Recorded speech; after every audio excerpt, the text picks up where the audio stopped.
Welcome to part 3 of our series on the most handsome gay stars of Hollywood's golden age. They had it all: looks, talent, fame, except freedom. Behind the spotlight were secrets and silent struggles the world never saw. In this episode, we uncover the real lives of 5 men who made millions fall in love while living in the shadows.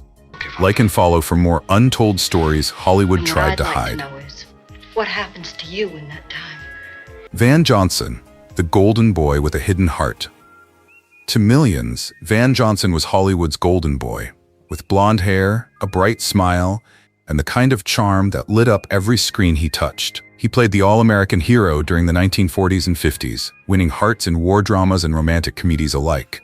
Studios loved him, fans adored him, but behind the wholesome image was a man carrying a truth the world wasn't ready to hear. Van's life wasn't a fairy tale. Raised in Rhode Island after his mother abandoned the family and brought up by a stern, distant father, he turned to music and acting not for fame, but for love, connection, and escape. His rise to stardom was swift. After Broadway, MGM molded him into the perfect leading man. But rumors about his sexuality soon followed. Determined to protect their investment, studio head Louis B. Mayer allegedly arranged a marriage between Van and actress Eve Abbott, a woman who had just ended things with Van's best friend. It wasn't about romance, it was about optics. Eve would later admit the marriage was a cover, and Van played the part, husband, father, icon, while privately living a far more careful, quiet life. Though he never publicly came out, many in the industry understood the truth. There were whispers of discreet relationships, of weekends away with trusted friends, of a man who loved deeply but silently. On screen, his performances carried a tenderness, a longing that felt all too real. Van Johnson never made headlines for scandal, but his legacy is one of grace under pressure.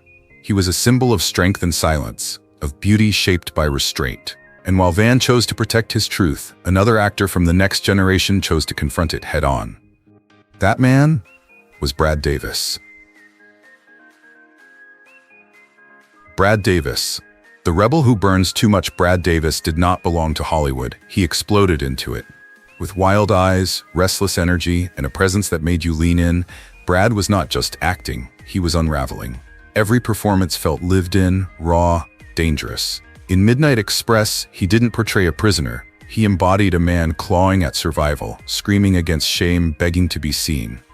Born in Tallahassee, Florida in 1949, Brad came from pain, a fractured home, childhood abuse, addiction that clung to him like smoke. But what he carried most, quietly, secretly, was the truth about who he was. He lived in a time when honesty could destroy you. And Brad Davis was bisexual, married, complex, trapped in a world that only allowed straight men to be heroes. He played the Hollywood game, red carpets, tough guy roles, the poster boy for tortured masculinity. But behind the curtain, he was chasing something else: liberation. In his private life, he walked an emotional tightrope, loving men in shadows, carrying secrets that carved away at his spirit. Yet somehow, his vulnerability became his power. He chose roles with depth, stories that mirrored the dual lives so many queer men were forced to live. And when asked why, he simply said, "We're all freaks in this business. Some of us are just better at hiding it." In 1985, Brad was diagnosed with HIV. He kept it hidden, not out of shame, but for survival. He and his wife Susan built a wall of silence around it. Hollywood was not ready for another gay headline. Another man with AIDS. But the wall eventually cracked. His body weakened. The truth became louder than the lie.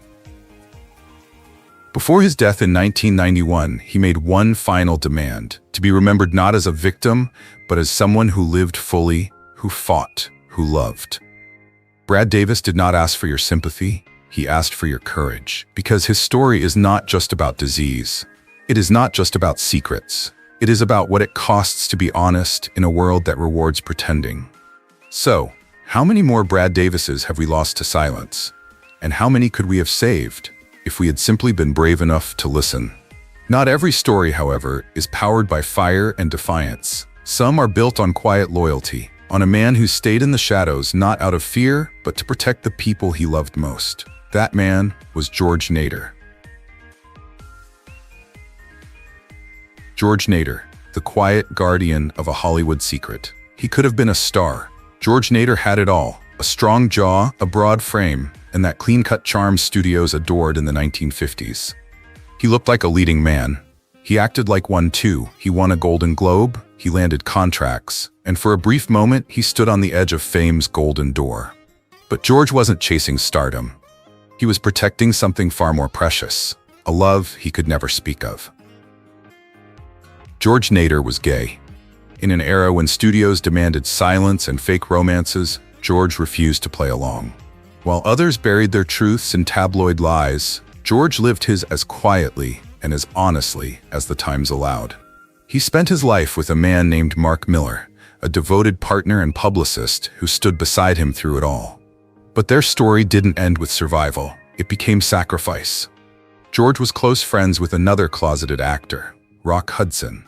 When scandal threatened to erupt and Rock's sexuality was on the verge of exposure, Universal Studios needed a distraction. They needed someone else to take the fall. George stepped forward. He agreed to be outed, so Rock wouldn't have to be. Just like that, George Nader's career was over. But he never looked back.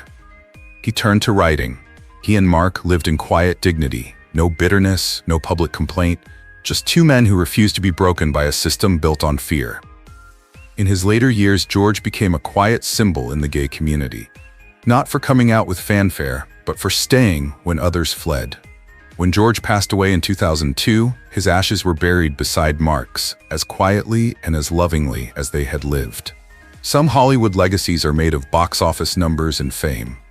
George Nader's was made of loyalty, sacrifice, and a love so strong it didn't need a spotlight to shine.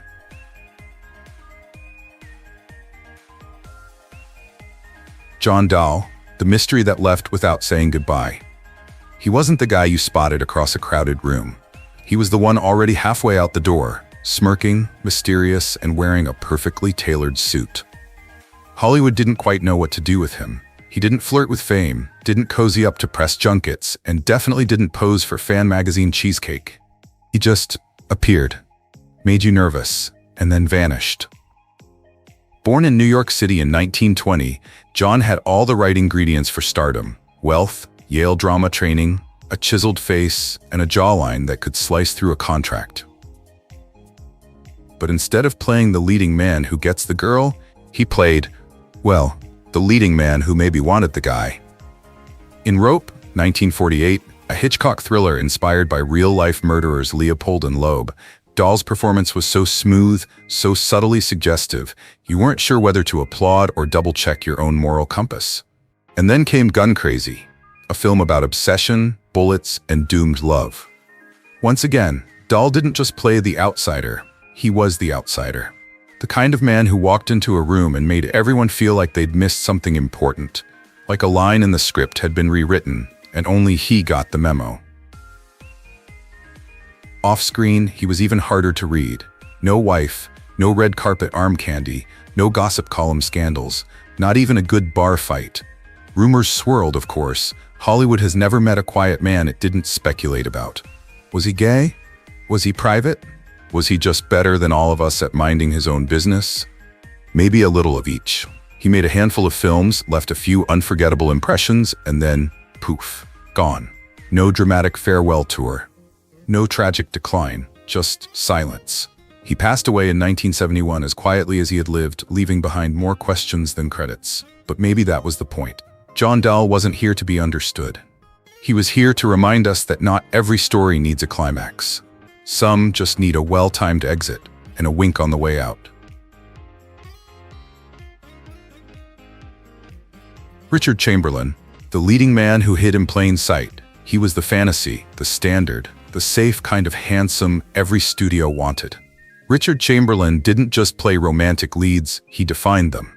As Dr. Kildare, he made America fall in love. In The Thornbirds, he made forbidden love feel divine.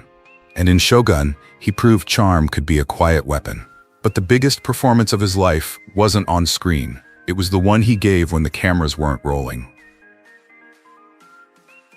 Because Richard Chamberlain was gay, and no one could know.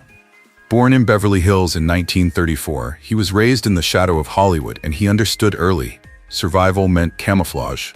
So he crafted the image. He played straight, he smiled, he became the dream millions wanted, even as he buried his own. Back then, being gay wasn't just taboo, it was a threat.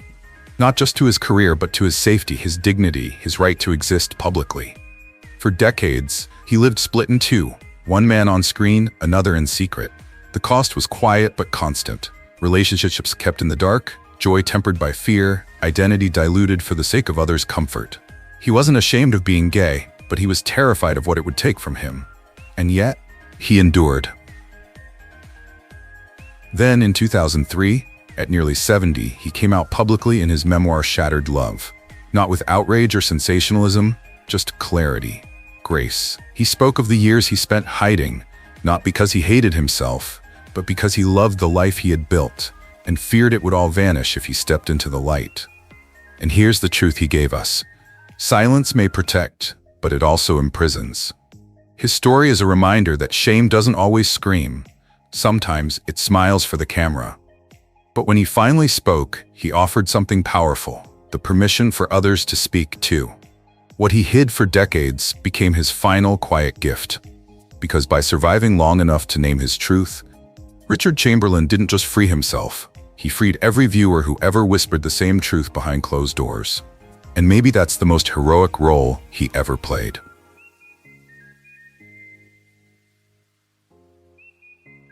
And that's it. 5 stars who shined on screen, but lived in silence behind it. Their stories remind us, fame can hide pain and truth takes courage. If this moved you, don't miss part 4, where even more hidden lives come to light. Subscribe and stay with us as we uncover the secrets Hollywood tried to bury.